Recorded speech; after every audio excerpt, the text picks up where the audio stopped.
राज्य सरकारचं खातेवाटप आज जाहीर झालं आणि जयकुमार गोरे यांच्याकडे ग्रामविकास विभागाची जबाबदारी अतिशय महत्त्वाचं खातं म्हणून पाहिलं जातं राज्यातलं।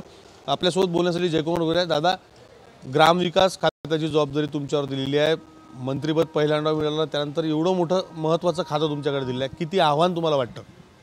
नाही, आव्हान तर आहे। भारतीय जनता पक्षानं आदरणीय देवेंद्रजींनी खूप मोठी जबाबदारी दिलेली आहे आणि जी जबाबदारी आपल्यावर दिली ती इमानदारीने काम करून पार पाडणं आणि पक्षानं जो विश्वास टाकलेला आहे, आदरणीय मुख्यमंत्री महोदयांनी जो विश्वास टाकला त्या विश्वासाला पात्र राहून जनतेची सेवा करणं आणि त्यांना अपेक्षित असणारं काम या महाराष्ट्रामध्ये उभं करणं हे तसं आव्हानात्मक आहे।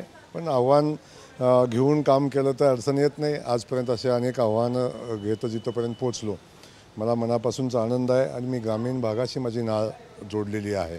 ग्रामीण भागातनं माझ्या राजकारणाला सुरुवात झाली आणि आज इथंपर्यंत पोहोचलो आहे।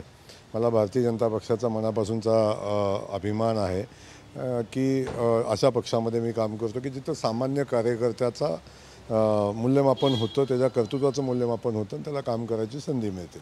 अगदी जर पाहिलं तर तुमची ग्रामपंचायत आणि जिल्हा परिषदपासून सुरुवात राजकीय कारकिर्दीची तुमची आहे, त्यात तुम्हाला इतकं त्याच भागाशी संबंधित किंवा ग्रामीण मातीशी संबंधित खातं तुम्हाला मिळालं?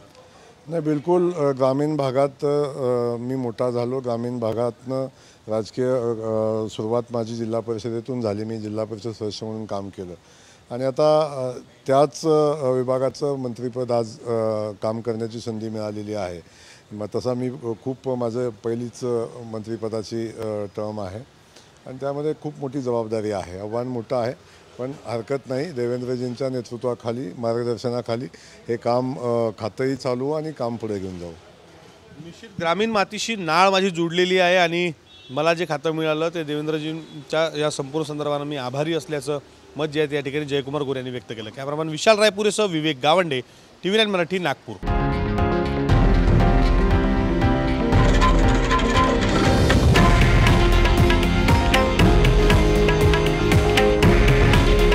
हे आहे देशातील नंबर 1 न्यूज नेटवर्क आणि आपण पाहत आहात TV9 मराठी। काळजी तुमची, हित महाराष्ट्राचं।